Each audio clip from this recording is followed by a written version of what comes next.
नमस्कार, मैं डॉक्टर नीता चौहान, सहायक आचार्य राजनीति विज्ञान, राजकीय महाविद्यालय केकड़ी, बीए सेकेंड ईयर के स्टूडेंट पढ़ रहे हैं विश्व के संविधानों का तुलनात्मक अध्ययन। पेपर फर्स्ट का 7th चैप्टर संयुक्त राज्य अमेरिका सामाजिक आर्थिक आधार और संविधान की विशेषताएं। पूर्व के वीडियो में हमने अमेरिकी संविधान के स्रोत एवं संघात्मक लक्षणों को देखा।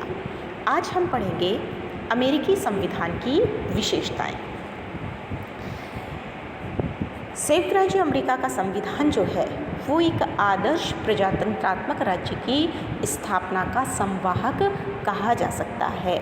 यह संविधान जो है बहुत संक्षिप्त है और यही कारण है कि इसमें आवश्यक स्पष्टता देखी जा सकती है। अमेरिकी संविधान की जो विशेषताएं हैं उनको हम निम्न रूपों में देख सकते हैं। पहला है निर्मित और लिखित संविधान। अमेरिका का संविधान जो है विश्व का पहला लिखित और निर्मित संविधान माना जाता है। 1787 में फिलाडेल्फिया सम्मेलन का जो आयोजन किया गया था उसमें इसका मूल ढांचा बनना शुरू हुआ और 1789 में यह कार्य पूरा हुआ। हालांकि सभी कुछ बातों का उल्लेख जो है वो मूल ढांचे में नहीं किया गया। न्यायिक व्याख्याओं, प्रशासनिक जो कार्य किए गए, परंपराओं के आधार पर भी संविधान का निरंतर विकास होता रहा। लेकिन यह बात सत्य है कि फिलाडेल्फिया का जो सम्मेलन आयोजित किया गया था उसमें मूल ढांचे को लिपिबद्ध किया गया था। दूसरी विशेषता है सबसे छोटा संविधान। संयुक्त राज्य अमेरिका का संविधान विश्व का संक्षिप्त संविधान माना जाता है, जिसमें 4000 शब्द हैं, 10 या 12 पृष्ठों में ये अंकित है और आधे घंटे में इसे पढ़ा जा सकता है। कुल 7 अनुच्छेदों का वर्णन जो है वो किया गया है। जबकि हम कंपेयर करें विश्व के अन्य संविधानों में अनुच्छेदों का तो हम देखते हैं ऑस्ट्रेलिया में के संविधान में 128 अनुच्छेद, दक्षिण अफ्रीका के संविधान में 153 अनुच्छेद, कनाडा के संविधान में 147 अनुच्छेद और उन सब में भी जब सबसे ज़्यादा बात की जाती है सबसे बड़े संविधान की तो भारत के संविधान में 395 अनुच्छेदों का उल्लेख किया गया है। संविधान निर्माता इस बात से भलीभांति परिचित थे कि भविष्य में क्या होगा उसका हमें अभी कुछ भी पता नहीं है, इसलिए इन सब का उल्लेख जो है वो संविधान में नहीं किया जाना चाहिए और आने वाले समय में इन्हें न्यायिक व्याख्याओं के माध्यम से, व्यवस्थापिका के नियमों के माध्यम से और परंपराओं के द्वारा इनको आत्मसात कर लिया जाएगा। अगली विशेषता है संविधान की सर्वोच्चता। फिलाडेल्फिया सम्मेलन में जब संयुक्त राज्य अमेरिका के संविधान को स्वीकार किया गया तो इसमें संविधान को सर्वोच्च रूप में स्वीकार कर लिया गया। यानी राष्ट्रपति, कांग्रेस, सर्वोच्च न्यायालय और जो संघ की इकाइयां हैं वो सब संविधान के अंतर्गत रहेंगी और उनके द्वारा संविधान का किसी भी प्रकार से उल्लंघन नहीं किया जा सकेगा। अगली विशेषता है लोकप्रिय संप्रभुता पर आधारित संविधान। अमेरिका का जो संविधान है वो लोकप्रिय संप्रभुता के सिद्धांत को स्वीकार करता है। पूर्व में जब 1787 में परिसंघ के विधान की बात की गई थी तो उसमें लोकप्रिय संप्रभुता के सिद्धांत को स्वीकार नहीं किया गया था। इस कमी को दूर करने का प्रयास जो है वो 1787 में किया गया और ये माना गया, जब संविधान की प्रस्तावना बनाई गई तो ये घोषणा की गई कि संयुक्त राज्य अमेरिका के लोग जो हैं वो अपने देश के संविधान को शक्तिशाली बनाने, यहाँ के संघ को शक्तिशाली बनाने, न्याय की स्थापना करने, आंतरिक शांति की प्राप्ति के लिए, सामान्य प्रतिरक्षा की व्यवस्था के लिए और लोक कल्याण की बढ़ोतरी के लिए तथा अपने बच्चों को स्वतंत्रता के वरदान को सुरक्षित रखने के लिए इस संविधान को स्वीकार करते हैं। अर्थात संविधान का निर्माण जो है वो जनप्रतिनिधियों के द्वारा किया गया और अंतिम सत्ता किसे सौंपी गई? जनता को सौंपी गई। अगली विशेषता है कठोर संविधान। संयुक्त राज्य अमेरिका का जो संविधान है वो कठोर है। यहाँ पर संविधान संशोधन की प्रक्रिया के लिए कठोर पद्धति को स्वीकार किया गया है। और यही कारण है कि लगभग इतने वर्षों के बाद भी अगर हम देखें तो अमेरिका के संविधान में महज 27 संशोधन ही हुए हैं, जिनमें से 10 संशोधन तो तुरंत पश्चात हो गए थे, जो कि मौलिक अधिकारों से संबंधित थे। अगली विशेषता है गणतंत्र का समर्थन। अमेरिका के संविधान में गणतंत्र की स्थापना की गई है, जिसका अर्थ है कि अमेरिकी लोकतंत्र का जो अध्यक्ष है अर्थात राष्ट्रपति, वो ब्रिटेन के सम्राट की तरह उत्तराधिकार के आधार पर पद को प्राप्त नहीं करेगा, वरन वह निर्वाचित किया जाएगा। राष्ट्रपति जो है उसका निर्वाचन निर्वाचक मंडल के सदस्यों के द्वारा किया जाता है। इस प्रकार अमेरिका के संविधान में गणतंत्र को स्वीकार किया गया। अगली विशेषता है प्रतिनिध्यात्मक लोकतंत्र का संवाहक। लोकतांत्रिक शासन के दो भेद माने गए हैं बच्चों, जैसा कि आप लोगों ने पढ़ा है लोकतंत्र को, प्रत्यक्ष लोकतंत्र और अप्रत्यक्ष लोकतंत्र।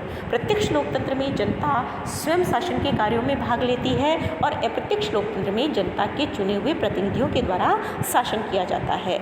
चूँकि अमेरिका विशाल राज्य रहा, इसलिए संविधान निर्माता इस बात से परिचित थे और उन्होंने यहाँ पर प्रत्यक्ष लोकतंत्र को स्वीकार नहीं किया, बल्कि प्रतिनिध्यात्मक लोकतंत्र को स्वीकार किया गया। लेकिन इस सब के बावजूद अमेरिकी संघ के कुछ राज्यों में लोक निर्णय, आरंभक और प्रत्यावाहन जैसी प्रत्यक्ष लोकतांत्रिक पद्धतियों को भी स्वीकार किया गया है। 50 में से 39 राज्य ऐसे हैं जिनमें जनमत संग्रह और लोक निर्णय की व्यवस्था की गई है। 35 राज्यों में जो स्थानीय इकाइयां हैं उनमें जनमत संग्रह कराने का प्रावधान है और 11 राज्य जहां पर राज्य स्तर पर जनमत संग्रह का प्रावधान नहीं है, लेकिन स्थानीय इकाइयों को जनमत संग्रह कराने का अधिकार दिया गया है। इस प्रकार हम कह सकते हैं कि अमेरिकी संविधान में प्रत्यक्ष लोकतंत्र के कुछ साधनों को स्वीकार किया गया है। अगली विशेषता है न्यायपालिका की सर्वोच्चता। अमेरिकी संविधान में न्यायपालिका की सर्वोच्चता के सिद्धांत को स्वीकार किया गया है। इसका अर्थ है कि संविधान का उल्लंघन करने वाला कोई भी हो, चाहे राष्ट्रपति हो, कांग्रेस हो या राज्य इकाइयां हो, उनके द्वारा जो कानून बनाए जाएंगे उनको सर्वोच्च न्यायालय के द्वारा अवैध घोषित किया जा सकता है। इसी को न्यायिक पुनरावलोकन की व्यवस्था कहते हैं और इसके अंतर्गत न्यायपालिका कानूनों की संवैधानिकता की जांच करने का कार्य करती है। अगली विशेषता है अध्यक्षात्मक शासन व्यवस्था। प्रतिनिध्यात्मक लोकतंत्र जो कि अमेरिका के संदर्भ में स्वीकार किया गया, इसके भी दो भेद होते हैं, संस्थात्मक शासन और अध्यक्षात्मक शासन।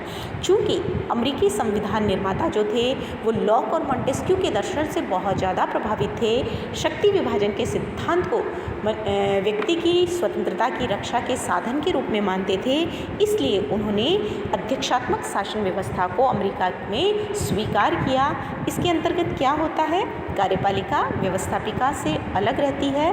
कार्यपालिका का एक निश्चित कार्यकाल होता है और वह किसी भी कार्य के लिए व्यवस्थापिका के प्रति उत्तरदायी नहीं होती है। अगली विशेषता है सीमित शासन का सिद्धांत। अमेरिकी संविधान निर्माताओं ने ब्रिटिश सम्राट जॉर्ज तृतीय के अत्याचारों को सहन किया था और यही कारण है कि वो शासन के सीमित स्वरूप को स्वीकार करते थे, क्योंकि अमर्यादित शासन जो है वो बहुत सारी बुराइयों को जन्म देता है और यही कारण है कि अमेरिका में सीमित शासन के सिद्धांत को स्वीकार किया गया। अगली विशेषता है मौलिक अधिकारों की व्यवस्था। अमेरिका में अमेरिकी संविधान का जब हम अध्ययन करते हैं तो हम पाते हैं कि वहाँ पर मौलिक अधिकारों का उल्लेख मूल ढांचे में नहीं किया गया, लेकिन 1791 में जब प्रथम 10 संशोधन किए गए तो उनमें वो प्रथम 10 संशोधन जो हैं वो मौलिक अधिकारों को लेकर ही किए गए। इसके अलावा अनुच्छेद संविधान संशोधन जो किया गया 13वां, 14वां और 15वां, उनमें भी नागरिक अधिकारों का उल्लेख किया गया। इस प्रकार मौलिक अधिकारों की व्यवस्था भले ही मूल स्वरूप में ना की गई हो, लेकिन संशोधनों के माध्यम से मौलिक अधिकारों को शामिल कर लिया गया। अगली विशेषता है दोहरी नागरिकता।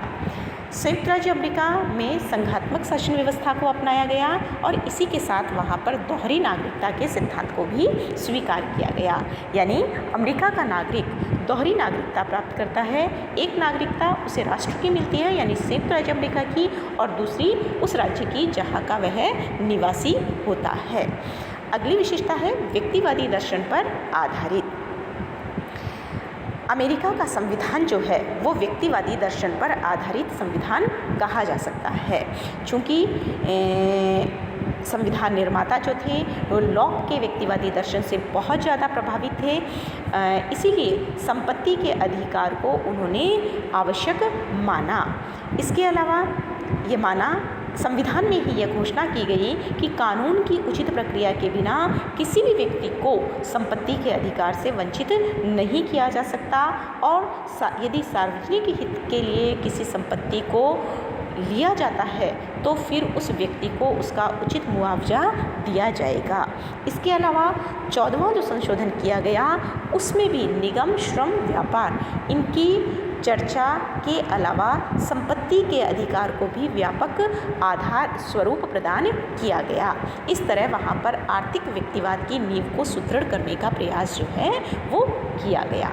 अगली विशेषता है शक्ति विभाजन और नियंत्रण में संतुलन के सिद्धांत पर आधारित। अमेरिका का संविधान जो है वो शक्ति विभाजन एवं नियंत्रण और संतुलन के सिद्धांत पर आधारित रहा है। चूँकि संविधान निर्माता सीमित शासन की स्थापना करना चाहते थे, इसलिए शासन को अत्यधिक शक्तिशाली नहीं बनाना चाहते थे ताकि नागरिकों की स्वतंत्रताओं पर किसी प्रकार से कुठाराघात न हो सके। इसलिए उन्होंने संघीय शासन व्यवस्था को अपनाया। प्रथम 10 संशोधन के माध्यम से मौलिक अधिकारों की व्यवस्था की गई और शक्ति विभाजन के सिद्धांत को भी स्वीकार किया। व्यवस्थापिका, कार्यपालिका और न्यायपालिका तीनों अलग अलग सत्ताएं और तीनों को अलग अलग रूप से कार्य दिए गए, लेकिन तीनों को एक दूसरे के साथ संबद्ध भी किया गया ताकि कोई एक अंग जो है वो निरंकुश न होने पाए। अगली और अंतिम विशेषता है संविधान में महत्वपूर्ण बातों की उपेक्षा। जैसा कि हमने पढ़ा है अब तक कि विश्व का सबसे छोटा संविधान जो है वो अमेरिका का माना जाता है। मात्र 7 अनुच्छेद और मूल जो बातें हैं जैसे कि बैंक, निगम, शिक्षा, लोक सेवा, कृषि, श्रम, उद्योग, राजनीतिक दल, किसी का भी कोई उल्लेख जो है वो मूल संविधान में नहीं किया गया है। इसीलिए ये माना गया कि संविधान में जो अति महत्वपूर्ण बातें थी उनकी उपेक्षा की गई है। इस प्रकार अगर हम देखें तो अमेरिका के संविधान की जो विशेषताएं हैं अगर राजनीतिक दर्शन की दृष्टि से देखा जाए तो कोई नई नहीं है, लेकिन मौलिक कहा जा सकता है। किस रूप में कि वहाँ लिखित संविधान विश्व का पहला अमेरिका का माना जाता है। सीमित शासन का सिद्धांत भी अमेरिका ने अपनाया। अध्यक्षात्मक शासन व्यवस्था और मौलिक अधिकारों की व्यवस्था जो है वो सबसे पहले अमेरिका के द्वारा की गई। इस प्रकार अमेरिका का संविधान जो है वो विश्व का सबसे ज़्यादा महत्वपूर्ण संविधानों की श्रेणी में आता है।